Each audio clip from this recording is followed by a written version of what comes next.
Isaiah 53, chapters 3 through 4 says of Jesus, he was despised and rejected by men, a man of suffering, who knew what sickness was. A more common translation of that is a man of sorrows who was acquainted with grief.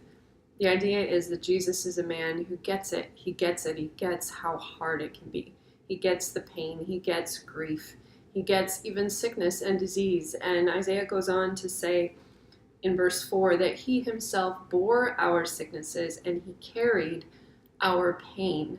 It's fascinating because in Matthew chapter 8, Matthew uses this scripture to describe Jesus' healing ministry. So as Jesus was touching people and speaking healing over them and casting out demons, Matthew says this fulfills the scripture in Isaiah that says that he took our sickness and he carried our pain. He carried our suffering. And the image that I see is Jesus isn't just coming along and doing a magic trick and driving out the sickness and the difficulty. He's a friend who's coming alongside and he's saying, hey, let me carry that. It reminds me of one of my favorite scriptures, which is in 1 Peter chapter 5, verse 6. It says, humble yourselves, therefore, under the mighty hand of God. And this is in the context of people who are suffering, of people who are being persecuted for their faith, or they're just going through the difficulties and the trials of life. And Peter says, humble yourselves under the mighty hand of God so that he may exalt you at the proper time, casting all your care on him because he cares about you.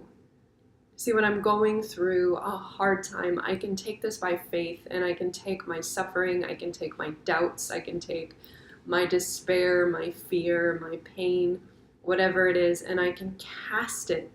The word means like throw it at him. I can just give it to him and say, here, Jesus, you carry this. And he promises that he will because he cares for us. That's a beautiful, simple verse, but so profound and so deep. And I hope that it encourages you today. Whatever you are going through, Jesus is willing to take your pain and carry your sorrow and come on the journey with you. If you cast your care on him, he'll take it because he cares for you. Hello from sunny Florida. I'm traveling and enjoying the sun so much. It's a huge blessing to me right now. My name is Rachel Starr Thompson. You can find me online at rachelstarrthompson.com. And if you'd like to get a free book walking you through the Lord's Prayer, it's a devotional approach. It's just a short book, a quick read, and I would love to give that to you. So if you visit my website and put in your email address, I will send it right over. Thanks for spending this time with me today.